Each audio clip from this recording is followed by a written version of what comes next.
Helicopter দুর্ঘটনায় প্রাণ হারানো প্রেসিডেন্ট ইব্রাহিম রাইসির আকস্মিক মৃত্যুর পর সব আনুষ্ঠানিকতাই চলছে ঘড়ি মেনে, চলছে মাতম। তবে থেমে নেই রাইসির মৃত্যুকে ঘিরে জনমনে নানা প্রশ্ন। তেহরান এরই মধ্যে হেলিকপ্টার বিধ্বস্তের ঘটনা নিয়ে তদন্ত শুরু করলেও এটিকে নিছক দুর্ঘটনা হিসেবে মানতে পারছে না বেশিরভাগ মানুষ। রাইসিকে বহনকারী হেলিকপ্টারটি বিধ্বস্ত হয়ে ৯ জনের মৃত্যু নিয়ে প্রতিদিনই জল্পনা কল্পনা ডালপালা মেলছে। দুর্ঘটনার পরপরই ইসরায়েলি মিডিয়ায় মৃত্যুর খবর, ইরানের ভেতরে ক্ষমতার দ্বন্দ্ব, বহরে থাকা অন্য ২ হেলিকপ্টারের নিরাপদে ফেরত আসাসহ বিভিন্ন ঘটনা জন্ম দিচ্ছে নানামুখী প্রশ্ন আর বিতর্কের। এরই মধ্যেই নতুন করে বিতর্ক উস্কে দিয়েছে ফ্রান্সের এক টেলিভিশন প্রোগ্রাম।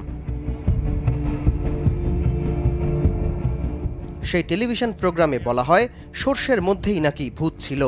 ইরানি প্রেসিডেন্ট রাইসিকে বহনকারী সেই হেলিকপ্টারের পাইলট ছিলেন ইসরায়েলের দুর্ধর্ষ গুপ্তচর বাহিনী মোসাদের একজন আন্ডারকভার এজেন্ট।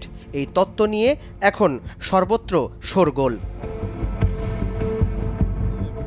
ভাইরাল হওয়া সেই টেলিভিশন অনুষ্ঠানে বিশেষজ্ঞ ড্যানিয়াল হাইকে দাবি করেন মোসাদের এক এজেন্ট ইব্রাহিম রাইসির হেলিকপ্টারের পাইলট ছিল।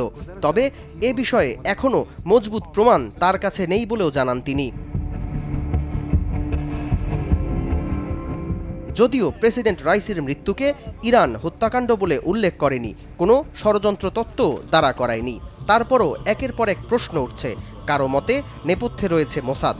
তবে পশ্চিমা বিশেষজ্ঞদের দাবি, ইরানের ভেতরে ক্ষমতার দ্বন্দ্ব এই দুর্ঘটনার জন্য দায়ী। তবে ইরানের তদন্ত দল প্রাথমিকভাবে জানিয়েছে হেলিকপ্টারটি বৈরী আবহাওয়ার কবলে পড়ে নিয়ন্ত্রণ হারিয়েছিল।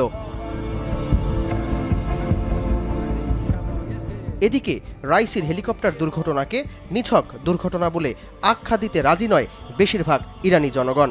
তারা এই তত্ত্ব এবং সমস্ত রকমের জল্পনা কল্পনার অবসান দ্রুত ঘটানোর দাবি জানিয়েছে। সামদানি প্রত্যয়, RTV।